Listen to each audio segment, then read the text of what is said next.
Hi friends, Vikram വേദയുടെ പുതിയൊരു episode റിവ്യൂയിലേക്ക് എല്ലാവർക്കും സ്വാഗതം. ആദ്യം തന്നെ കാണിക്കുമ്പോൾ വേദ ഇങ്ങനെ വരാന്തയിൽ ഇങ്ങനെ വിഷമിച്ചിരിക്കുകയാണ് കേട്ടോ. അങ്ങോട്ടേക്ക് കമലാമ്മ വരുന്നുണ്ട്. മോളെ എന്താ വിഷമമായോ എന്നിങ്ങനെ ചോദിക്കുകയാണ് കേട്ടോ. അപ്പോൾ വേദ പറയുന്നുണ്ട് എന്താ അമ്മയെന്ന് ചോദിക്കുമ്പോൾ, അല്ല മാഷ് രാവിലെ മോളെ വഴക്ക് പറഞ്ഞിരുന്നല്ലോ. ഏയ് അങ്ങനെയൊന്നും ഇല്ല അമ്മേ, എനിക്ക് വിഷമമൊന്നും ആയില്ല. ഞാനായിരുന്നു ചിന്തിച്ച് ചെയ്യേണ്ടിയിരുന്നത്. ഞാൻ ബില്ലടയ്ക്കുന്നതിന് മുമ്പ് അച്ഛനോടൊന്ന് പറയാമായിരുന്നു എന്നിങ്ങനെ വേദ പറയുമ്പോഴേക്കും കമലാമ്മ പറയുന്നുണ്ട്, മാഷ് വലിയ ആത്മാഭിമാനിയാണ്. ഒരു തരത്തിൽ പറഞ്ഞാൽ ഈ പ്രായത്തിലും കുടുംബം നോക്കിക്കൊണ്ടു പോകുന്നതിൻ്റെ ഒരു അഹങ്കാരമായിരിക്കാം മാഷിൻ്റേത് എന്നൊക്കെ കരുതി ഞാനിങ്ങനെ ആശ്വസിക്കാറുണ്ടെന്നിങ്ങനെ പറയുമ്പോഴേക്കും കമലാമ്മ പറയാണ്, നേരത്തെയൊക്കെ ആണെങ്കിൽ പറമ്പിലേക്ക് പോകുമ്പോഴേക്കും എന്നെയും കൂട്ടിക്കൊണ്ടാണ് പോവാറ് പതിവുണ്ടായിരുന്നത്. ഇപ്പോൾ എന്നാൽ എന്നെ ഒഴിവാക്കുന്നത് എനിക്ക് വയ്യെന്ന് പറഞ്ഞിട്ടാണ്. എങ്കിലും എനിക്കറിയാം അതൊന്നുമല്ല കാരണം. മാഷ് കുറച്ചു നേരം എടുത്ത് തൂമ്പയെടുത്ത് ഇങ്ങനെ കിളയ്ക്കുമ്പോഴേക്കും മാഷ് മാഷിൻ്റെ ഹൃദയം കിടന്ന് ഇടിക്കുന്നത് ഞാൻ കേൾക്കാതിരിക്കാനാണെന്ന് പറഞ്ഞിട്ട് ഇങ്ങനെ കമലാമ്മ പൊട്ടിക്കരയുകയാണ് കേട്ടോ. ഇത് കണ്ടിട്ട് വേദ പറയുന്നുണ്ട്, അമ്മ വിഷമിക്കാതിരിക്കുക, എല്ലാം ശരിയാവുന്നിങ്ങനെ ആശ്വസിപ്പിക്കുകയാണ് കമലാമ്മേനെ. മാഷ് ഒരു ദിവസമെങ്കിലും സമാധാനമായിട്ടൊന്ന് വിശ്രമിച്ചിട്ട് സന്തോഷത്തോടുകൂടി ജീവിക്കുന്നത് എനിക്കൊന്ന് കാണണം മോളെ എന്നിങ്ങനെ എനിക്കത് ഒരുപാട് ആഗ്രഹമുണ്ടെന്നൊക്കെ ഇങ്ങനെ കമലാമ്മ പറയുകയാണ് കേട്ടോ. അതൊക്കെ നടക്കും അമ്മേ, ഒരു ദിവസം അതൊക്കെ അമ്മ കണ്ട് സന്തോഷിക്കും. അതെ, നമുക്ക് എവിടെ വിശ്വേട്ടനിൽ നിന്ന് തന്നെ നമുക്ക് ആ ഓപ്പറേഷൻ സ്റ്റാർട്ട് ചെയ്യണമെന്നൊക്കെ ഇങ്ങനെ കമലാമ്മയോടായിട്ട് വേദ പറയുകയാണ് കേട്ടോ. കമലാമ്മ പറയുന്നുണ്ട്, മോള് വിചാരിക്കുന്നത് പോലെ വിശ്വനെ ഇവിടെ ആരും അതിനൊന്നും പറഞ്ഞയക്കാഞ്ഞിട്ടല്ല.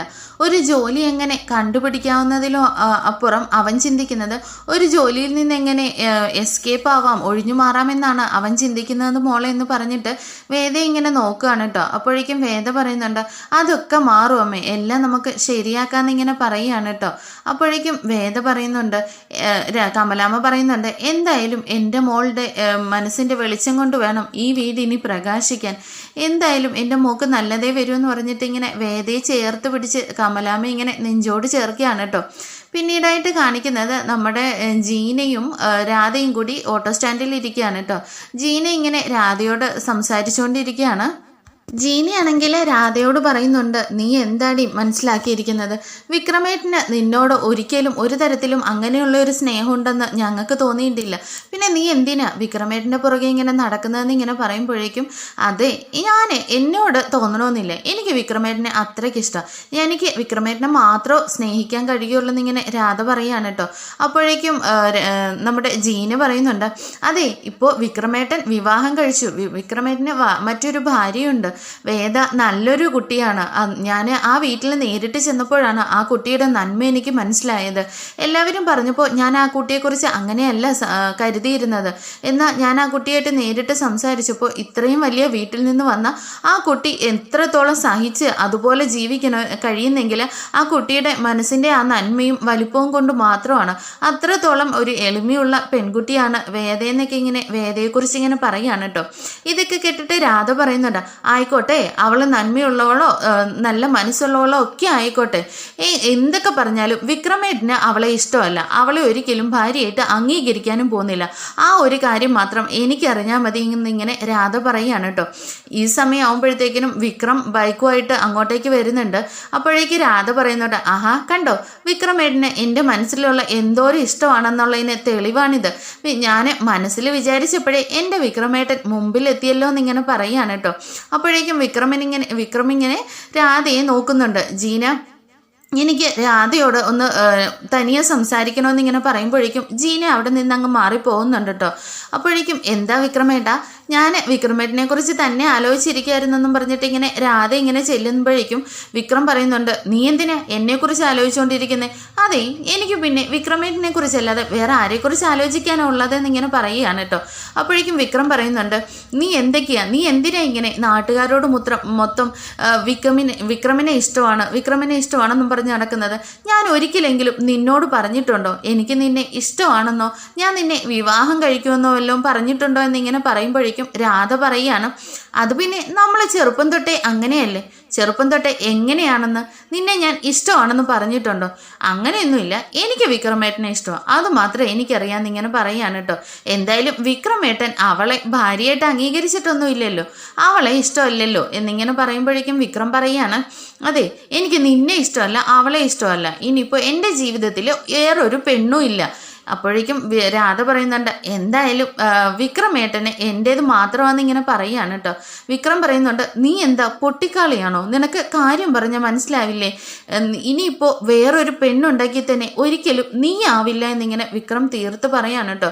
ഇത് കേട്ടിട്ട് രാധയ്ക്ക് ആകെ വിഷമമാവുന്നുണ്ട്. അപ്പോൾ രാധ ഇങ്ങനെ മനസ്സിൽ വിചാരിക്കുന്നുണ്ട്, ഇനിയിപ്പോൾ വിക്രമേട്ടൻ്റെ മനസ്സിൽ വേദ എങ്ങാനും ആവുമോ എന്നിങ്ങനെ ചിന്തിച്ചുകൊണ്ടിരിക്കുന്ന സമയത്ത് വിക്രം പറയുന്നുണ്ട്, രാധ നീ ഒരു കാര്യം പറഞ്ഞാൽ മനസ്സിലാക്ക്, നീ നിന്റെ അമ്മയുടെ വിഷമം നീ മനസ്സിലാക്ക്, നീ അവർക്ക് വേണ്ടിയിട്ടെങ്കിലും നീ ഒന്ന് നന്നായി ജീവിച്ച് കാണിക്കുക, നീ മറ്റൊരു വിവാഹം കഴിക്കണം എന്നൊക്കെ ഇങ്ങനെ പറയുമ്പോഴേക്കും രാധ പെട്ടെന്ന് വിക്രമിൻ്റെ കോളറിന് കയറി പിടിക്കുകയാണ് കേട്ടോ.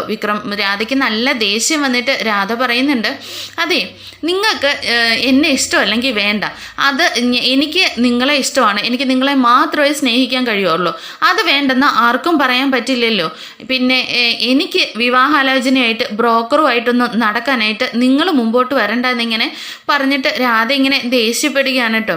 ഇത് കണ്ടിട്ട് വിക്രം പറയുന്നുണ്ട്, എടി ബുദ്ധൂസേ, നിനക്ക് കാര്യം പറഞ്ഞാൽ മനസ്സിലാവില്ലേ, നീ ഇത്രയ്ക്ക് പൊട്ടിയാണോ, നിന്റെ അമ്മ ആ പാവം ഇന്ന് എൻ്റെ മുമ്പിൽ വന്നിട്ട് കാല് പിടിച്ചിട്ട് കരയുക, നിനക്ക് നല്ലൊരു ജീവിതം ഉണ്ടായി കാണണമെന്ന് മാത്രമാണ് അവരാഗ്രഹിക്കുന്നത്, എന്നോട് നിന്നെ ഞാൻ ശല്യം ചെയ്യുന്നുവെന്നാ നിന്റെ അമ്മ പറയുന്നത്, ഒരു തവണയെങ്കിലും ഞാൻ നിന്നോട് പറഞ്ഞിട്ടുണ്ടോ നിന്റെ കൂടെ ഞാൻ ജീവിക്കുമെന്നോ, നിന്നെ വിവാഹം കഴിക്കുമെന്നോ? ഇല്ലല്ലോ. അപ്പോൾ പിന്നെ നീ നല്ല രീതിയിൽ ജീവിച്ച് കാണണമെന്നുള്ളത് കൊണ്ടല്ലേ നിന്റെ അമ്മ അങ്ങനെ പറയുന്നത്, അപ്പോൾ നീ എന്നെ ഒന്ന് വെറുതെ വിട്ടേക്കെന്നിങ്ങനെ വിക്രം പറയാണ് കേട്ടോ. ഇത് കേട്ടിട്ട് രാധയാണെങ്കിൽ നല്ല ദേഷ്യം വന്നിട്ട് ഓട്ടോ എടുത്തിട്ട് അവിടെ നിന്ന് പോകുന്നുണ്ട്. പിന്നീടായിട്ട് കാണിക്കുന്നത് വിക്രമാണെങ്കിൽ നമ്മുടെ ജീനയും രാജേട്ടനും കുറേ ഫ്രണ്ട്സ് എല്ലാവരും കൂടി ഇരുന്ന് സംസാരിക്കുകയാണ് കേട്ടോ. ജീന ഇങ്ങനെ വിക്രമേട്ടനോട് പറയുന്നുണ്ട്, വിക്രമേട്ടൻ്റെ ഭാഗത്ത് തന്നെയാണ് തെറ്റ്. അപ്പോഴേക്കും വിക്രം ചോദിക്കുന്നുണ്ട്, ഞാൻ എന്ത് തെറ്റ് ചെയ്തെന്നാ, ഞാൻ ഒരിക്കലും അവളോട് അങ്ങനെയൊന്നും പറഞ്ഞിട്ടില്ല എന്നിങ്ങനെ പറയുമ്പോഴേക്കും വിക്രമേട്ടൻ പറയുന്നുണ്ട്, ജീന പറയുന്നുണ്ട്, വിക്രമേട്ടൻ ഒരിക്കലും അതിനകത്തുനിന്ന് ഒഴിവാകാൻ പറ്റില്ല, ഇത് വിക്രമേട്ടൻ ഒരുപക്ഷെ അവളെ ആദ്യം തന്നെ തിരുത്തണമായിരുന്നു, അതുമല്ല വിക്രം വിവാഹം കഴിച്ചെങ്കിലും ഇപ്പോൾ രാധയും വേദയുമായിട്ട് യാതൊരു ബന്ധവും ഇല്ലെന്ന് അവൾക്ക് നന്നായിട്ട് അറിയാം. എന്നാൽ ഈ നാട്ടുകാർ മുഴുവൻ പറയുന്നത് വിക്രമേട്ടൻ്റെ ഭാര്യ വേദയാണെന്നാണ് എല്ലാവരും പറഞ്ഞു നടക്കുന്നെങ്കിലും ഒരു പെണ്ണിൻ്റെ മനസ്സ് വിക്രമേട്ടന് മനസ്സിലാകാത്തത് കൊണ്ടാണ് രാധ ഒരിക്കലും വിക്രമേട്ടന് അവളെ സ്നേഹിക്കാൻ കഴിയില്ല, അവളെ ഭാര്യയായിട്ട് അംഗീകരിക്കില്ല എന്ന് ഉള്ള ഉറപ്പിലാണ് ഇപ്പോഴും വിക്രമേട്ടനെ മനസ്സിൽ കൊണ്ട് നടക്കുന്നത്. ഇതൊരു പക്ഷേ വിക്രമേട്ടൻ വേദയെ അംഗീകരിച്ചുകൊണ്ട് സ്നേഹിച്ച് നിങ്ങളൊരു ജീവിതം തുടങ്ങിയാണെങ്കിൽ അത് പതിയെ രാധ അത് മനസ്സിലാക്കി പിന്മാറിക്കോളും. രാധയുടെ ഇപ്പോഴത്തെ ഒരു പൊസിഷൻ എന്ന് പറയുന്ന ഒരു സൈക്കോളജിക്കൽ പൊസിഷനാണ്, അത് ഭയങ്കര ഡേഞ്ചറാണ്, അതിൽ എവിടെ ചെന്ന് അവസാനിക്കുമെന്ന് പോലും പറയാൻ കഴിയില്ല. അതുകൊണ്ട് നിങ്ങൾ ഒരുമിച്ച് ജീവിക്കുന്നത് വേണം ഇനി രാധ കാണാൻ, നിങ്ങൾ സന്തോഷമായിട്ട് ജീവിക്കുന്ന കാണുമ്പോൾ ഒരുപക്ഷെ പതിയെ രാധ മാറിക്കോളൂ എന്നൊക്കെ ഇങ്ങനെ ജീന എല്ലാവരും കൂടി വിക്രമിനോട് പറയുകയാണ്. വിക്രം അപ്പോൾ അതേക്കുറിച്ച് ചിന്തിക്കുകയാണ് കേട്ടോ. പിന്നീടായിട്ട് കാണിക്കുന്നത് നമ്മുടെ വിഷു ആണ്. പക്ഷേ ഇങ്ങനെ ഒരു പാട്ടൊക്കെ പാടിക്കൊണ്ട് ദോശയെക്കുറിച്ചുള്ള ഒരു പാട്ടൊക്കെ പാടിക്കൊണ്ട് ശ്രീജയുടെ അടുത്തേക്ക് പോവാണ് കേട്ടോ. അപ്പോൾ ശ്രീജ ഇങ്ങനെ പതുക്കെ കിടക്കുകയാണ്. ശ്രീജയെ നീ എഴുന്നേക്ക് എന്നിങ്ങനെ പറയുമ്പോഴേക്കും വയ്യ വിശ്വേട്ടാ, എനിക്ക് ഒട്ടും എഴുന്നേക്കാൻ പറ്റുന്നില്ല, എനിക്ക് നല്ല പനിയുണ്ട്, എനിക്ക് പോയിട്ട് ഒരു കവർ ബ്രെഡും പഴവും കൂടി മേടിച്ചുകൊണ്ട് വരുമോ എന്നിങ്ങനെ ചോദിക്കുകയാണ്. അപ്പോഴേക്കും വിഷു ഇങ്ങനെ ആന്ന് പറഞ്ഞിട്ട് പെട്ടെന്ന് പോക്കറ്റ് തപ്പി നോക്കിയിട്ട് അയ്യോ എന്ന് പറഞ്ഞിട്ട് ഇങ്ങനെ മിണ്ടാണ്ടിരിക്കുകയാണ് കേട്ടോ. അപ്പോഴേക്കും ഇതിങ്ങനെ കണ്ണ് തുറന്ന് നോക്കിയിട്ട് ശ്രീജ ഇതൊന്നും അറിയാത്ത രീതിയിൽ വീണ്ടും അങ്ങ് കിടക്കുകയാണ്. അപ്പോഴേക്കും വേദ പുറത്തു നിന്ന് ഫോൺ സംസാരിക്കുന്നുണ്ടല്ലോ. ഫോൺ ഇങ്ങനെ സംസാരിച്ചുകൊണ്ടിരിക്കുമ്പോൾ വേദയോട് പൈസ ചോദിക്കാമെന്ന് കരുതിയിട്ട് വിഷു ഇങ്ങനെ പുറത്തേക്ക് വരുന്നുണ്ട്. വിഷു ഇങ്ങനെ പുറത്തേക്ക് വരുന്ന സമയത്ത് വേദ ഫോൺ സംസാരിച്ചുകൊണ്ടിരിക്കുന്നത് പോലെ പെട്ടെന്ന് വിഷുവിനെ കാണുമ്പോഴത്തേനും ഫോൺ എടുത്ത് ചെവിയിൽ വെച്ചിട്ട് പറയുന്നുണ്ട്, ഡി എന്തായാലും എൻ്റെ കയ്യിൽ ഇപ്പോൾ പൈസ ഇല്ല, നീ ഇപ്പോൾ ഇയാളെ ഇങ്ങനെ തുടങ്ങിയാൽ എന്താ ചെയ്യുക, വെറുതെ ഒരു ജോലിക്കും പോയില്ല, ചുമ്മാ വീട്ടിലിരുന്ന് ഓരോന്ന് കഴിച്ചുകൊണ്ടിരുന്നിട്ട് തിന്ന് കുടിച്ചിരുന്ന് സമ്പാദിക്കുന്ന മാത്രം മതിയോ? എന്തെങ്കിലും മേലനെ ജോലി ചെയ്യണം, എന്നാലേ കാര്യങ്ങളൊക്കെ നടക്കത്തുള്ളൂ എന്നൊക്കെ ഇങ്ങനെ പറയുകയാണ് കേട്ടോ. ഇങ്ങനെ പലരും കാണും പല വീടുകളിലും ചുമ്മാ മേലനങ്ങാതെ ഇരുന്ന് തിന്നുകൊണ്ടിരിക്കുന്നവർ. അപ്പോൾ എൻ്റെ കയ്യിലേ ഇനി പൈസ ഉണ്ടെങ്കിൽ ഞാൻ നോക്കാൻ രേഷ്മ എന്നൊക്കെ പറഞ്ഞിട്ട് ഇങ്ങനെ ഫോൺ വിളിച്ച് കണ്ട് കട്ട് ചെയ്തുകൊണ്ട് തിരിയുന്നത് നമ്മുടെ വിഷു ഇങ്ങനെ കണ്ടുകൊണ്ടിരിക്കുകയാണ് കേട്ടോ. എന്താ വിഷു ഏട്ടാന്ന് ചോദിക്കുമ്പോഴേക്കും ഒന്നുമില്ല വേദ, ശ്രീജിക്ക് നല്ല പനി എന്ന് പറയുമ്പോൾ രാവിലെ തൊട്ടേ നല്ല വയ്യാഴിക ഉണ്ടായിരുന്നു എന്നിങ്ങനെ പറയുകയാണ് കേട്ടോ. അതെ, ഞാനെന്നാൽ പോയി കടയിൽ വരെ പോയിട്ട് ശ്രീജിക്ക് കഴിക്കാൻ എന്തെങ്കിലും മേടിച്ചുകൊണ്ട് വരാമെന്ന് പറയുമ്പോഴേക്കും വേദ പറയുന്നുണ്ട്, ശരിയാ ശ്രീചേട്ടത്തിക്ക് നല്ല അവശതയാണ്, എന്തെങ്കിലും കഴിക്കാൻ മേടിച്ചുകൊണ്ട് പോകാമെന്ന് പറഞ്ഞിട്ട് ഇങ്ങനെ വേദ അവിടെ നിന്ന് പോവുകയാണ് കേട്ടോ. അങ്ങനെ ശ്രീജയെ നോക്കിയിട്ട് വേദ ഇങ്ങനെ കണ്ണിറുക്കി കാണിക്കുന്നുണ്ട്. രണ്ടുപേരും കൂടി ഉള്ള ഒരു കളിയാണത്. അങ്ങനെ ശ്രീജയുടെ അടുത്ത് എന്നിട്ട് വേദ ചോദിക്കുന്നുണ്ട്, അച്ഛനോട് പറഞ്ഞിട്ടില്ലേ കടം കൊടുക്കരുതെന്ന്, കടക്കാരോട് പറയണമെന്ന്? പറഞ്ഞിട്ടുണ്ട് മോളെ, കടയിലെ ചേട്ടനോടും എല്ലാവരോടും പറഞ്ഞിട്ടുണ്ട് വിശ്വത്തിന് പൈസ കടം കൊടുക്കരുതെന്നൊക്കെ ഇങ്ങനെ പറഞ്ഞിട്ടുണ്ട് കേട്ടോ. അങ്ങനെ പിന്നീടായിട്ട് കാണിക്കുന്ന വിക്രം ഇങ്ങനെ വീട്ടിലേക്ക് കയറി വരികയാണ്. വേദ വാതിക്കൽ ഇരിപ്പുണ്ടല്ലോ. അപ്പോൾ ഇങ്ങനെ വേദയെ നോക്കിയിട്ട് രാധയുടെ അമ്മ പറഞ്ഞ കാര്യങ്ങളും ജീന പറഞ്ഞ കാര്യങ്ങളും ഒക്കെ ഇങ്ങനെ മനസ്സിൽ വരികയാണ്. അപ്പോൾ വേദ ഇനി തൻ്റെ ഭാര്യയായിട്ട് അംഗീകരിക്കണം, ഞങ്ങളൊരു കുടുംബജീവിതം ഇനിയെങ്കിലും തുടങ്ങിയേ പറ്റുമെന്നൊക്കെ ഇങ്ങനെ വിക്രമിൻ്റെ ഉള്ളിൽ തോന്നുമ്പോഴേക്കും വേദ ഇങ്ങനെ നോക്കിക്കൊണ്ട് വരുന്ന സമയത്ത് വേദയോട് ഒരു പ്രണയമൊക്കെ തോന്നി തുടങ്ങിയാണ് കേട്ടോ നമ്മുടെ വിക്രമിന്.